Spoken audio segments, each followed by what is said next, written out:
Buenas, bienvenidos a Pluma de Anabel. Vamos a ver la explicación en primer lugar de la primera lectura de Historia de la Psicología. Hoy vamos a hablar entonces de la psicología de los pueblos según Lazarus y Steinthal. Imaginemos por un momento a un ser humano que está aislado en un bosque, que no tiene familia, está solo, no tiene una comunidad. Entonces, ¿qué es lo que quedaría de él? Lazarus y Steinthal entonces nos invitan un poco a reflexionar sobre esto. Un ser humano solamente es verdaderamente humano si está en comunidad. No nos basta con tener un cuerpo, un cerebro o instinto. La verdadera esencia, la conciencia, el espíritu, se forma en el encuentro con los demás, en la interacción social, en la participación activa de la vida colectiva.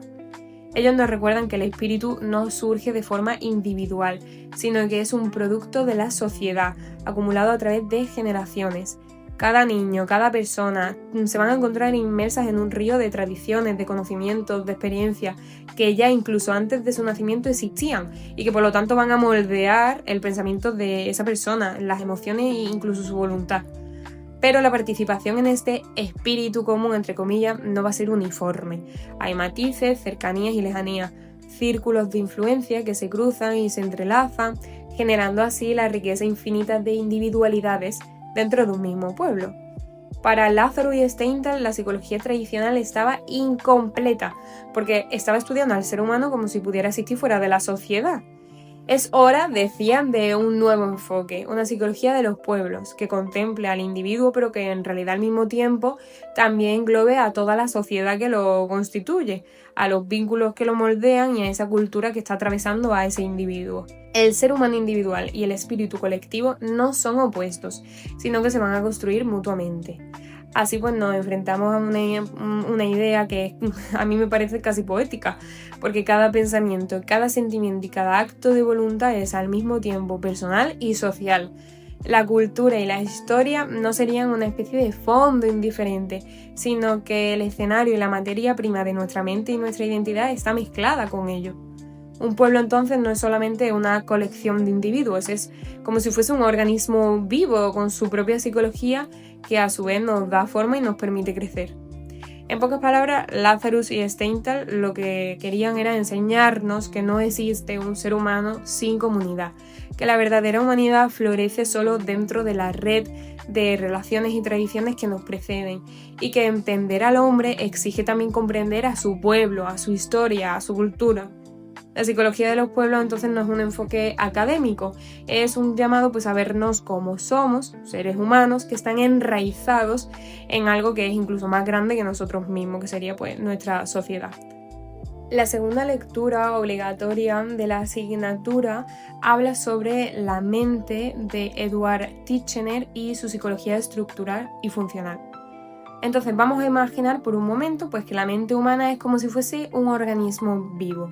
Titchener nos invita un poco a pensar en la psicología como la biología de la mente. En biología podemos estudiar un organismo desde 3 perspectivas. Podemos ver su estructura, su función y su desarrollo en el tiempo. Por ejemplo, podemos analizar qué partes tiene un organismo, cómo funcionan estas partes y cómo cambian a lo largo de la vida y de las generaciones.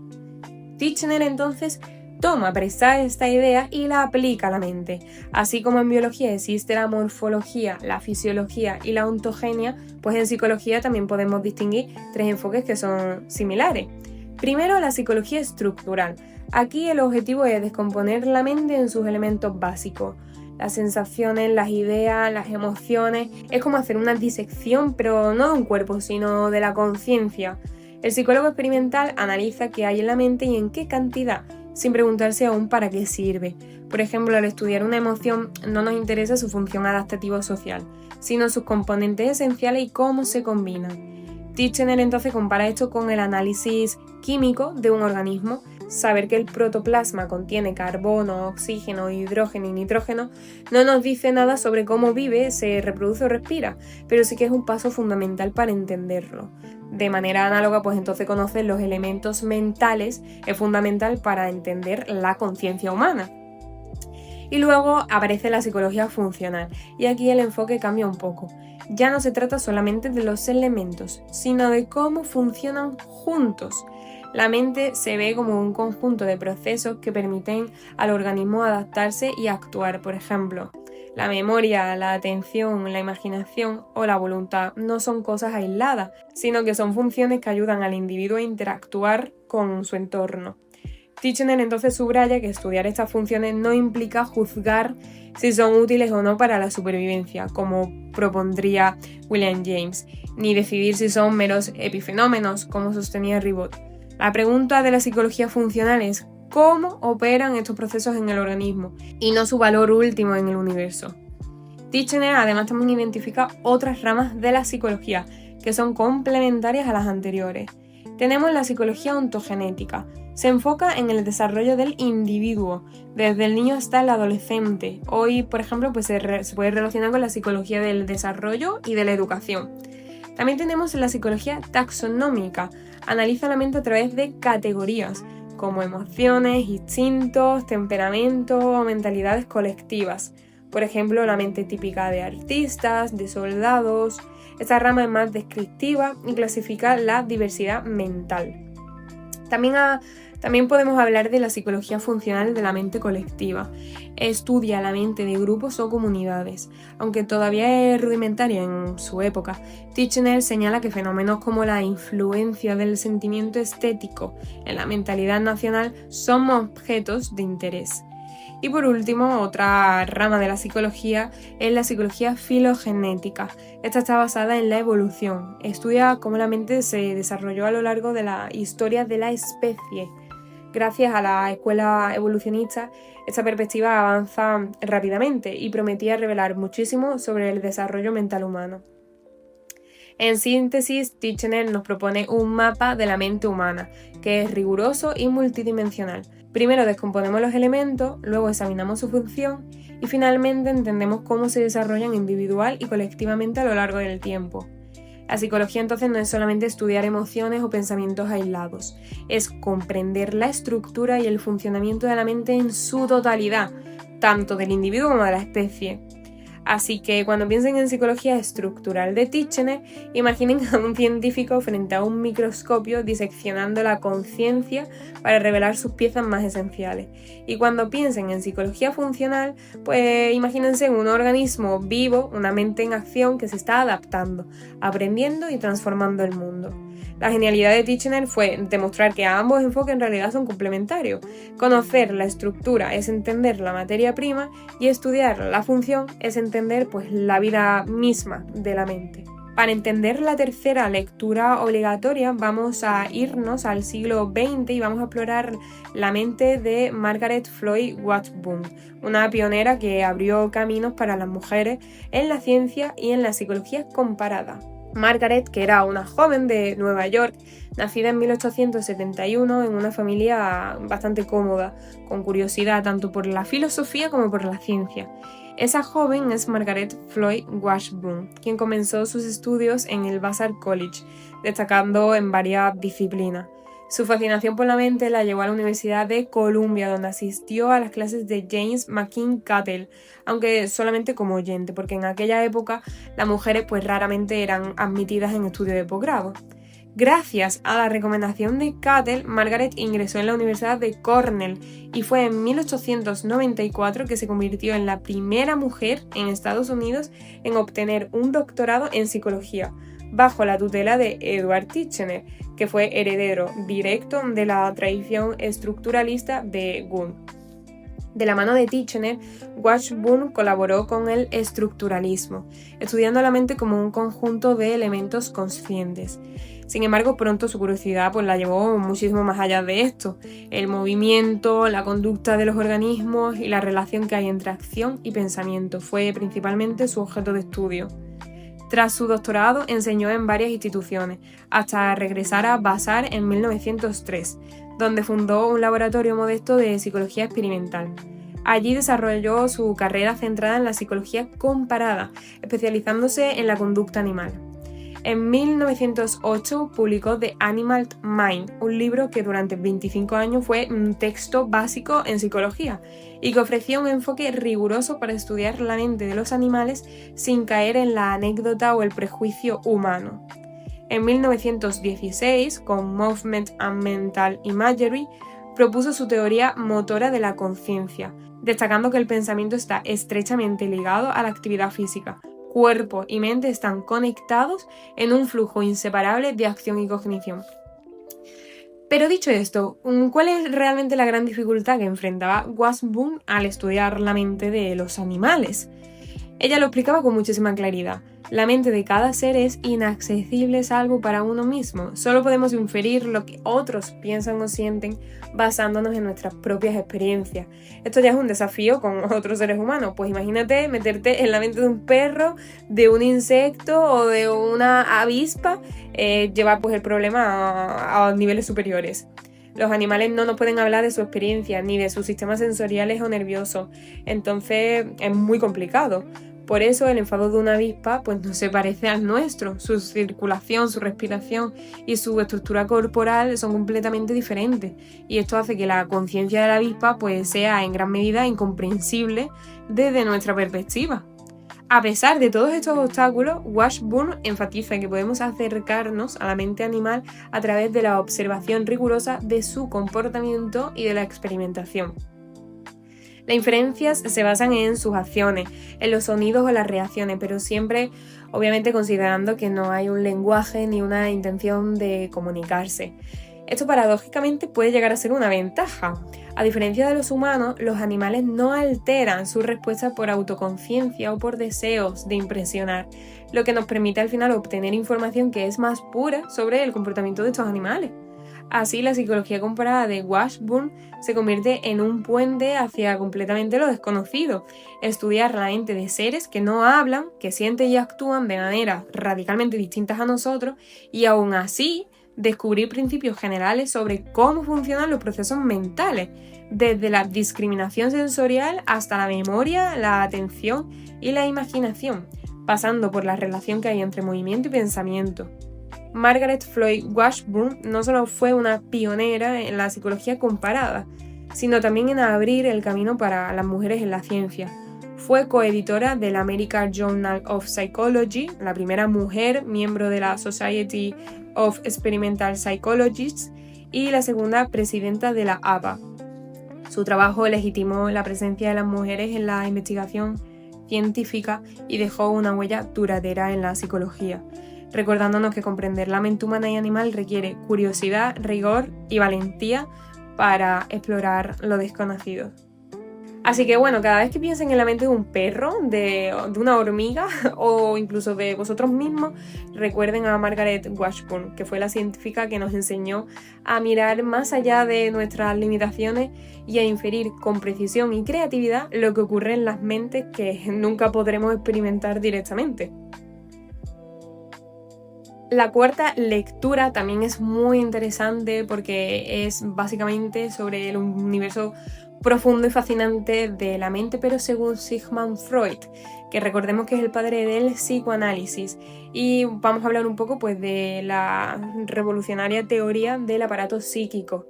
Entonces vamos a imaginarnos nuestra propia mente. Es bastante difícil de imaginárnosla, pues porque vamos a ver pues, nuestro cerebro, que es un órgano tangible, pero también vamos a experimentar nuestros pensamientos, emociones y percepciones, que nos parecen inmediatos, claros y directos, pero en realidad entre esas dos fronteras, lo que es el cerebro físico y nuestra conciencia, hay un terreno súper desconocido. Es un continente gigantesco psíquico que a día de hoy nos sigue desafiando, y Sigmund Freud es justamente donde se interesa y donde pone su mirada.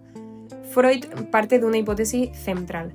Nuestra vida psíquica no es uniforme ni simple, sino que está organizada en un aparato psíquico compuesto por diferentes instancias, cada una con su rol específico. La primera de estas instancias es el ello, que contiene todo lo heredado y lo innato, nuestros instintos más básicos, los impulsos originados de nuestra biología, aquellos que somos desde que nacemos y que aún no han sido moldeados por la experiencia. Pero a medida que vamos interactuando con el mundo, parte de ese ello se transforma y da lugar a otra instancia, el yo. El yo funciona como un mediador entre el mundo exterior y nuestros instintos internos.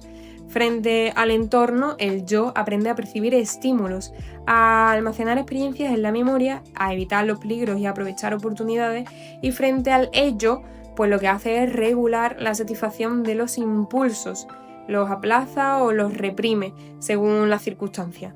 Su misión fundamental entonces es maximizar el placer y minimizar el displacer, manejando tensiones internas y externas y respondiendo con señales de angustia ante posibles amenazas. Durante nuestra infancia y como resultado de la dependencia que tenemos hacia nuestros padres, surge una tercera instancia, el superyo. Este representa la internalización de la autoridad parental, de las normas sociales, de las ideas culturales y de los valores éticos que recibimos a lo largo de la vida. El superyo se convierte en un árbitro moral, básicamente, mientras que el ello trae la herencia instintiva del pasado y el yo se enfrenta a la realidad presente. El superyo encarna las demandas de la tradición y la sociedad. Una acción humana se considera correcta cuando logra equilibrar pues, esas exigencias del ello, del yo y del superyo. Es como un acto de armonía entre el impulso, la experiencia y la moral. Freud, además, también introduce un concepto fundamental para entender cómo funciona nuestra mente: las cualidades psíquicas. Los procesos psíquicos pueden ser conscientes, como cuando sentimos o pensamos de una manera directa, preconscientes, que son accesibles a la conciencia pero no inmediatamente presentes, o los inconscientes, que estos son los ocultos y reprimidos, como los instintos del ello que aún no han sido integrados al yo. Estas categorías no son rígidas, lo inconsciente se puede volver preconsciente y lo preconsciente consciente a través de la introspección, los sueños o el análisis psicoanalítico. Y aquí es donde Freud revela una de sus contribuciones más revolucionarias. El inconsciente obedece a leyes propias, diferentes de las del yo consciente y preconsciente. Mientras que el yo funciona según lo que Freud llama un proceso secundario, lógico y regulado por la realidad, el ello seguiría un proceso primario, impulsivo, simbólico y guiado por la satisfacción inmediata de los deseos. Esta distinción nos permite entender fenómenos tan complejos como los sueños, los actos fallidos, la neurosis y las resistencias internas que configuran nuestra vida mental. Freud, en esencia, nos dice algo que es bastante poderoso y radical. La mente humana es un campo de batalla entre los instintos heredados, las experiencias personales y las normas internalizadas. Lo que vemos en la superficie en realidad es lo que sentimos conscientemente, pero eso es solamente la punta del iceberg. Debajo, en lo inconsciente, se libran conflictos que moldean nuestra conducta y nuestra percepción de la realidad. Así que bueno, pues la próxima vez que te preguntes por qué actuamos como actuamos, o por qué ciertos deseos nos sorprenden, o por qué los sueños parecen irracionales pero significativos, pues podemos recordar a Freud, que nos invita pues a mirar un poquito más allá de la conciencia, a explorar el ello y el superyo y a reconocer que nuestra mente es mucho más rica, compleja y misteriosa de lo que jamás hubiéramos imaginado. Siguiendo en todo este viaje de lecturas y de grandes paradigmas de la psicología, en quinto lugar, la quinta lectura es ese mundo radical y revolucionario de John Watson, que es el padre del conductismo. Cuando miramos la mente humana la vemos como un territorio lleno de misterios, pensamientos, emociones, introspección. Freud nos enseñó que debajo de nuestra conciencia pues, se oculta un vasto inconsciente lleno de deseos e impulsos. Titchener, por otro lado, diseccionaba la estructura de la conciencia y Washburn nos mostraba que incluso los animales tienen mentes que son dignas de estudio experimental. Pero Watson nos lanza un desafío. ¿Y si dejamos de lado pues toda esta introspección y nos concentramos únicamente en lo que podemos ver? Para él la psicología pues no es el estudio de la conciencia, sino la ciencia de la conducta, algo objetivo, medible y experimental. El conductista no se pregunta qué siente o qué piensa el sujeto, pregunta lo que hace, cómo responde a estímulos, cómo se aprende y cómo se adapta a su entorno. Watson entonces va más allá. No hay una línea divisoria entre humanos y animales. La conducta de un perro, de un ratón o de una ameba incluso se puede estudiar con el mismo rigor que la de un ser humano. cada acción, cada reacción ante un estímulo. Todo ello es un dato súper valioso en sí mismo, no es un mero reflejo de estados mentales ocultos.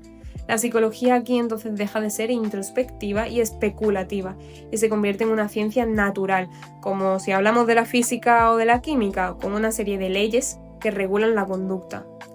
Para Watson esto implica un cambio de paradigma radical.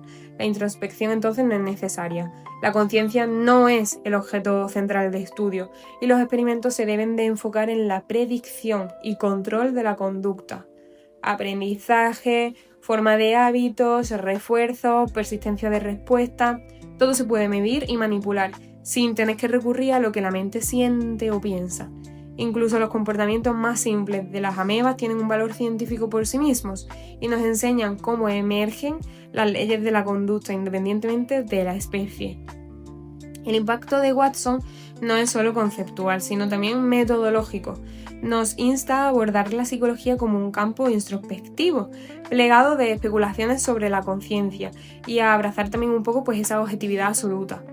La psicología aquí se convierte en una ciencia experimental, con correlatos físicos y químicos, capaz de integrarse con otras ciencias naturales y de ofrecer resultados prácticos para el control y la predicción del comportamiento. En resumen, Watson nos recuerda que la mente no es un territorio inaccesible ni un enigma misterioso. Es básicamente conducta observable, aprendible y modificable. Y al hacerlo, abre la puerta a una psicología que es estrictamente científica, universal y aplicable, que va a conectar a humanos, animales e incluso a organismos simples bajo un mismo marco de leyes de la conducta. Continuando con las lecturas obligatorias, en sexto lugar vamos a explorar los límites de la mente humana y artificial. Y aquí vamos a irnos al 1950, con Alan Turing, un visionario que nos planteó una pregunta que hasta el día de hoy nos puede desconcertar un poco. ¿Las máquinas pueden pensar o no? Aquí Turing nos presenta el juego de la imitación, que es un ingenioso experimento mental. En él participan 3 jugadores, un hombre, A, una mujer, B, y un interrogador, C. El interrogador está en una habitación separada y su tarea es descubrir quién es quién, haciendo preguntas por escrito. La idea es simple. A, el hombre, intenta engañar al interrogador y la mujer, B, lo ayuda. Ahora entonces es donde llega el golpe de genialidad de Turing. ¿Qué pasa si una máquina ocupa el lugar de A, de ese hombre? La pregunta no es si la máquina piensa como un humano, sino si puede comportarse de manera que el interrogador no sea capaz de distinguir a la máquina de una persona real. Si la máquina engaña con éxito al interrogador, entonces podemos decir que está realizando algo que para efectos prácticos equivaldría a pensar. Lo brillante en realidad de este planteamiento es que traza una línea clara entre las habilidades físicas y las intelectuales. No nos importa si la máquina no corre rápido, no nos importa si es fea, si es torpe. Lo que nos interesa es la capacidad que tiene para participar en este juego, para responder, razonar y adaptarse. Y al mismo tiempo, Turing nos hace reflexionar sobre la esencia de la inteligencia. Quizás no sea idéntica a la humana, pero funcionalmente puede ser equivalente. Turing aquí entonces anticipa varias objeciones. Algunos dirán que la máquina en realidad no puede pensar porque lo está haciendo de forma distinta, es más mecánico, más aritmética. Pero él responde siempre lo mismo y es que no importa en realidad cómo lo haga. Lo que cuenta es el resultado observable. Si la máquina puede cumplir con el juego de imitación de una manera satisfactoria, estamos ante algo que para todos los efectos prácticos equivaldría a decir, como hemos dicho, a que es un pensador. Finalmente Turing nos deja un desafío que es aún mayor. No se trata de los ordenadores que existen hoy en día, ni de si las máquinas actuales podrían triunfar o no en este juego, sino de si es imaginable construir máquinas que sean capaces de hacerlo. Y esa es la semilla de la inteligencia artificial moderna. La idea de que pensar no es exclusivo de los seres humanos, sino un fenómeno que puede llegar a emerger en sistemas suficientemente más complejos. Así que Turing en este caso nos invita a mirar más allá de la intuición y de la tradición. Si podemos construir máquinas que imiten con éxito el pensamiento humano, entonces habríamos encontrado un nuevo horizonte para la mente, uno que trascendería pues la carne y el hueso y nos conduciría al universo de la inteligencia artificial, como está ocurriendo actualmente. Y por último, y a modo de conclusión con todas estas lecturas, vamos a acabar con los misterios de la mente infantil de Lev Vygotsky, un gran psicólogo ruso que nos enseñó cómo el pensamiento y el lenguaje se entrelazan en el desarrollo humano. Imaginémonos a un niño que tiene pocos meses, que aún no habla, que está explorando el mundo. Vygotsky nos dice que hay un estadio prelingüístico en el pensamiento, un momento en el que el niño puede razonar de forma rudimentaria pero aún no habla. Y lo mismo ocurriría con la voz. Los primeros balbuceos, gritos o sonidos articulados en realidad no están reflejando pensamientos, son simplemente manifestaciones emocionales y sociales. Es un medio con el que el niño pues intenta establecer contacto con su entorno. Desde la tercera semana de vida, el bebé reacciona a la voz humana y al segundo mes ya muestra primeras respuestas sociales específicas. La risa, los sonidos, los movimientos, todo esto pues son canales de una interacción antes de que exista la palabra en sí con un sentido. Vygotsky entonces nos recuerda que incluso antes del lenguaje formal, la función social del habla ya está presente, es decir, el niño en realidad ya se está intentando comunicar. Lo que pasa es que lo hace un poco de una forma rudimentaria. Pero llega un momento crucial alrededor de los 2 años donde la trayectoria del pensamiento y del habla, que hasta entonces se habían desarrollado de forma independiente, se van a encontrar y entrelazar. Y aquí ocurre algo que es fascinante, y es que el niño pues ya empieza a utilizar las palabras para pensar y sus pensamientos se comienzan a expresar de manera verbal. Y esto se puede ver en la curiosidad que tienen todos los niños, haciendo preguntas constantemente, y esto que si, aquello que... Entonces hay un aumento explosivo del vocabulario de ese niño. Las palabras aquí dejan de ser simples señales condicionadas y se van a convertir en herramientas activas de conocimiento. Vygotsky aquí nos ofrece una síntesis súper clara. El pensamiento y el habla tienen raíces diferentes durante el desarrollo ontogenético. El habla del niño atraviesa un estadio preintelectual, mientras que el pensamiento pasa por un estadio prelingüístico. Durante los primeros años, como hemos dicho, estos caminos son independientes, pero es aproximadamente a los 2 cuando ambos se encuentran. Es decir, el pensamiento se verbaliza y el habla se vuelve racional. Pero hay más. El siguiente paso ya sería el desarrollo del habla egocéntrica, que también está descrita por Piaget. El niño aquí comienza a hablar consigo mismo mientras está realizando una actividad. Eso no es solamente una expresión ni descarga, sino es una herramienta para planificar su acción. Esa forma de hablar se va interiorizando progresivamente, transformándose en un habla interna o un pensamiento verbalizado dentro de la mente. Entonces Vygotsky nos deja con una idea súper importante, y es que el lenguaje primero sería externo y social, luego se convierte en interno y cognitivo.